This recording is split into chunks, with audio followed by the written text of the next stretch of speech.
Social का exam आ चुका है और हिस्ट्री के कुछ मैं एक टॉपिक की डिस्कस करने जा रहा हूँ। कौन सा टॉपिक है? वो हमारा नेशनलिज्म इन इंडिया। देखिए बच्चों, ये टॉपिक बड़ा इम्पॉर्टेंट चैप्टर है। अगर हम देखें हिस्ट्री को तो उसमें सबसे ऊपर क्या आता है? सबसे पहले हमारे पास आता है, इसको अगर हम टाइमलाइन को देखें तो इम्पॉर्टेंट पॉइंट क्या आते हैं। 1921 से रिलेट करता है ये। इसके बाद भारत के जो सबसे इम्पॉर्टेंट जितने आंदोलन रहे वो इसी एरा के अंदर आए। तो जिसके अंदर आप नॉन कॉपरेशन मूवमेंट की बात करते हैं, 1919 में हमारे रॉलेट एक्ट भी आता है। रॉलेट एक्ट के बाद से ये कहानी शुरू होती है। नॉन कॉपरेशन मूवमेंट शुरू होता है 1921 के अंदर। इसके अपने कॉजेज़ थे, इसके अपने इम्पैक्ट्स थे, इसमें पार्टिसिपेशन किसका था, और ये खाली एक नहीं था। इसकी शुरुआत 1920 से शुरू हो जाता है ये, और उसके बाद जा कर के ये चलता है आगे तक 22 तक। इसके बाद साइमन कमीशन आ जाता है आपके पास। साइमन कमीशन के इम्पैक्ट आते हैं और उसके बाद आप पे सिविल डिसोबीडियंस आता है। तो ये काफ़ी लंबा चौड़ा, इसमें सॉल्ट मार्च भी आता है, ठीक है ना। गांधी का दांडी यात्रा भी इसी में आता है। नॉन कॉपरेशन मूवमेंट भी इसी के साथ कंट्रोल करके चलते हैं। गांधी इरविन पैक्ट की भी बात करते हैं हम यहाँ पर, और पूना पैक्ट की भी बात करते हैं। तो इस चैप्टर के अंदर सबसे पहली टर्म आती है नेशनलिज्म क्या है? एक फीलिंग है। किस चीज़ की फीलिंग है? कलेक्टिव बिलोंगिंग की टुवर्ड्स वन नेशन, जहाँ पे शेयर कर रहे हैं कॉमन फीलिंग्स ऑफ आइडेंटिटी। आज की तारीख में भी ये टर्म बहुत यूज़ करते हैं। नेशनलिस्ट लोग हैं हम, ये माना जाता है। जैसे हम बोलते हैं तो उसको एक फीलिंग अलग ही लेके चलते हैं। दूसरा इसमें टर्म आता है सत्याग्रह। गांधी ने ये एक पीसफुल वे एजिटेट करने का निकाला, जिसको नाम दिया गया नॉन वायलेंट और ट्रुथ के साथ चलने वाला सत्याग्रह। अब इसकी हम टाइमलाइन देखें तो पूरे चैप्टर की टाइमलाइन जाकर के क्विट इंडिया मूवमेंट 1942 पे जाके ख़त्म होती है। और शुरुआत जो है इसकी, अगर हम देखें वास्तव में, तो जो हमारा फर्स्ट फ्रीडम स्ट्रगल जिसे हमने बोला था ना 1857 का, उसके बाद से ये शुरू हो जाता है एरा जो हमारे इस पार्ट में आता है।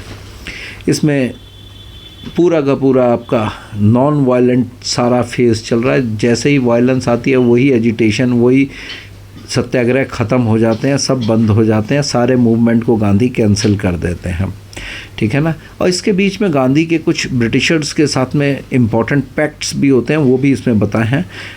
इसके अंदर 1930 में अम्बेडकर का भी रोल दिखाया गया है। सिविल डिसोबीडियंस मूवमेंट का एंड भी बताया गया है।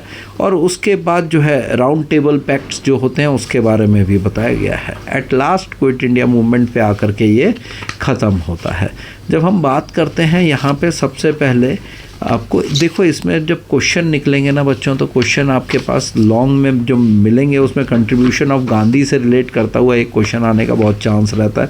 अब वो गांधी का कैसे आएगा? उससे सत्याग्रह से, नॉन वायलेंट से, ट्रुथ के पावर को जोड़ करके दे देंगे, या फिर सीधा सीधा गांधी का सत्याग्रह का क्वेश्चन दे देंगे। अब गांधी के लॉन्च ऑफ डिफरेंट एजिटेशंस के बारे में दे सकते हैं एक क्वेश्चन आपके पास। सिविल डिसोबीडियंस कैसे शुरू हुआ और क्यों ख़त्म हुआ, ये सारा। इसके साथ साथ इसमें आपके खिलाफत आंदोलन को भी जोड़ा जा सकता है, ठीक है ना। यहाँ पे आपके पास 3-4 तरह के क्वेश्चन बनते हैं।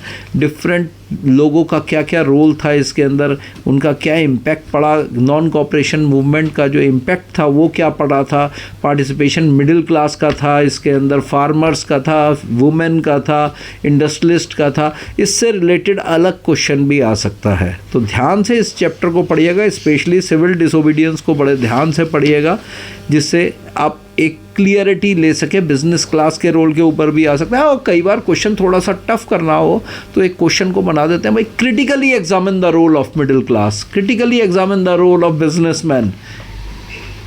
तो बच्चों ये ध्यान रखना, क्रिटिकली एग्जामिन अगर आपको दे दिया तो आंसर डिफरेंट हो जाएगा। अगर सिंपल पूछा how did the business class of India relate to the civil disobedience movement, ये बिल्कुल अलग क्वेश्चन हो जाएगा। ध्यान रखना, एक क्वेश्चन आ जाता है evaluate the role. Evaluate the role बोला तो एक्सप्लेन करना आप सिंपल रोल को, और लास्ट में आप उसकी बैलेंसिंग कर सकते हो। लेकिन क्रिटिकली एग्जामिन करने के लिए अगर आपको कोई भी क्वेश्चन दिया जाना है तो आपको उनकी कमियां भी बतानी पड़ेंगी। How they reacted, why they reacted, but what actually it was, ये सारी चीज़ों को रिलेट करके आपको एक्सप्लेन करना होगा। इसमें सबसे इम्पॉर्टेंट इस चैप्टर में से यही निकलता है।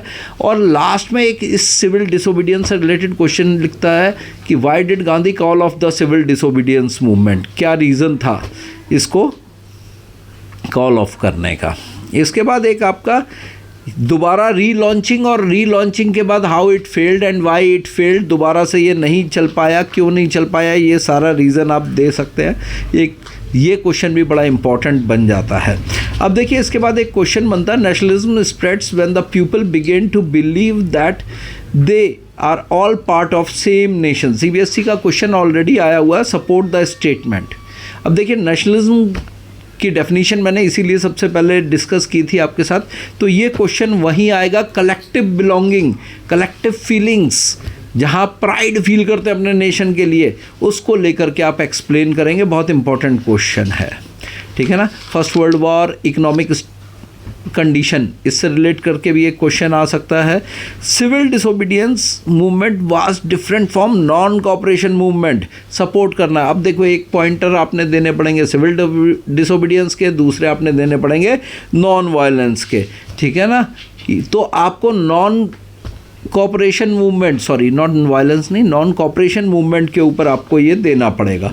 अब गांधी ने रीलॉन्चिंग जब करी तो उसका क्या हुआ, सेकंड राउंड टेबल कॉन्फ्रेंस में क्या रिलेट किया, क्या रिजल्ट निकला वो बताएंगे। टैक्स सॉल्ट के ऊपर एक क्वेश्चन, दांडी यात्रा के ऊपर एक क्वेश्चन बनता है, बड़ा इंपॉर्टेंट क्वेश्चन है। और इस चैप्टर से बच्चों मैप वर्क भी आता है, इसमें आपको मैप के क्वेश्चंस भी बड़े इंपॉर्टेंट है। मैप के क्वेश्चंस हम एक साथ अलग अलग, पूरा एक वीडियो हिस्ट्री का अलग देंगे, सारा अलग देंगे, एक एक करके हम सारे वीडियोस आपको मैप के अलग से देंगे।